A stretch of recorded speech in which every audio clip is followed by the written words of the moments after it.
চিড়িয়াখানার পরে আমাদের কিন্তু পরবর্তী ডেস্টিনেশন ছিল টি গার্ডেন। তো আমরা চলে আসি, দেখো নামছি নিচের দিকে। তবে বন্ধুরা, এই চা বাগানটা কিন্তু খুব একটা ভালো লাগেনি আমার, কারণ গাছে চা পাতা নেই বললেই চলে।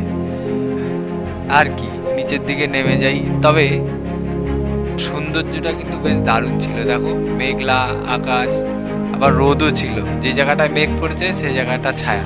তো বেশ দারুণ লাগছিল, পাহাড়ের মধ্যে এত সুন্দর একটা বিউটিফুল সিন, এটাই জাস্ট অসাধারণ ছিল। তো তোমরা একটা 360 ভিউ দেখে নাও এই চা বাগানটার, আর কমেন্ট করে কিন্তু অবশ্যই জানাবে কেমন লাগলো তোমাদের চা বাগানটা।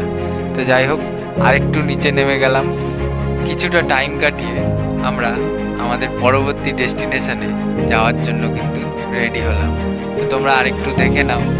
তো আমরা এবার টয় ট্রেনকে সাইডে রেখে এগিয়ে চললাম চিড়িয়াখানা